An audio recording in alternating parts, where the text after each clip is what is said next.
Ini dia entry plan praktis, bagian pertama, khusus buat kamu setelah saham incaranmu lolos dari screener harta karun. Ini bukan sekadar teori low, ini adalah alur yang dipakai para trader yang mau bertahan lama di market. Bisa dibilang, ini gaya mainnya Bandar. Sebelum kita lanjut, kalau kamu belum punya e-book trading saham dari Kotakasu, kamu bisa pesan lewat link di deskripsi ya. Yuk, kita langsung masuk ke materinya. Jadi, setelah kita berhasil menyaring saham-saham potensial, pertanyaan besarnya adalah, di mana titik masuk terbaik? Salah satu strategi yang paling sering digunakan dan punya probabilitas tinggi adalah masuk tepat di bawah ekor spring. Apa itu spring? Simpelnya, ini adalah manuver harga di mana harga saham seolah-olah anjlok di bawah area support penting, tapi kemudian dengan cepat kembali naik. Ini adalah jebakan klasik untuk para trader retail yang panik dan buru-buru cut loss. Bandar sengaja menciptakan kondisi ini untuk mengakumulasi barang dengan harga murah.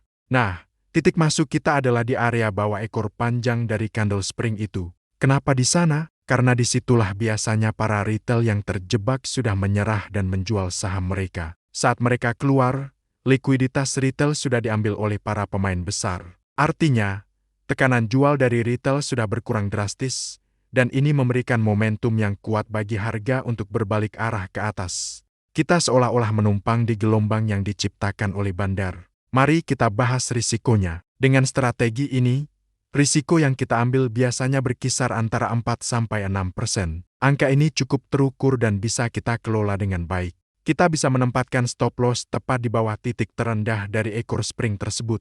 Jika harga ternyata terus turun melewati titik itu, artinya analisis kita salah dan kita harus keluar dengan kerugian yang sudah diperhitungkan. Disiplin dengan stop loss adalah kunci utama agar kita tidak terjebak dalam kerugian yang lebih besar. Sekarang, kita bicara soal kelebihannya, yang menurut saya sangat menarik. Pertama, potensi reward atau keuntungannya jauh lebih besar dibandingkan risikonya. Karena kita masuk di dekat titik terendah sebelum harga berbalik arah, kita punya ruang yang sangat luas untuk meraih keuntungan. Rasio antara reward dan risk bisa sangat optimal, seringkali bisa mencapai 1:3, 1:5, atau bahkan lebih. Ini yang membuat strategi ini sangat disukai oleh para trader profesional. Kelebihan kedua, seperti yang sudah saya sebutkan tadi, kita masuk setelah likuiditas retail diambil. Ini penting banget. Coba bayangkan, saat para trader kecil sudah keluar semua karena panik, siapa lagi yang akan menekan harga turun? Justru para pemain besar yang baru saja mengumpulkan saham akan mulai mendorong harga naik. Dengan masuk di momen ini, kita berada di sisi yang lebih kuat. Kita tidak melawan arus, tapi ikut berlayar bersama arus besar yang diciptakan oleh market maker. Tentu saja, strategi ini butuh latihan. Kamu harus bisa mengidentifikasi pola spring yang valid. Biasanya, spring yang bagus terjadi setelah periode konsolidasi atau akumulasi yang cukup panjang. Volumenya juga perlu diperhatikan. Saat harga anjlok membentuk ekor, volumenya bisa jadi tinggi, tapi saat harga kembali naik, volumenya juga harus ikut meningkat.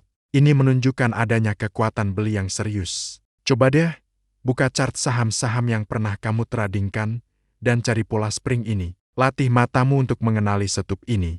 Ini baru bagian pertama dari entry plan praktis kita. Di video selanjutnya, kita akan bahas strategi entry lainnya yang juga tidak kalah efektif. Jadi, pastikan kamu sudah subscribe channel ini dan nyalakan loncengnya biar tidak ketinggalan. Ingat, trading itu bukan soal tebak-menebak, tapi soal probabilitas dan manajemen risiko. Dengan rencana yang matang, kita bisa meningkatkan peluang untuk profit konsisten. Terima kasih sudah menonton sampai akhir.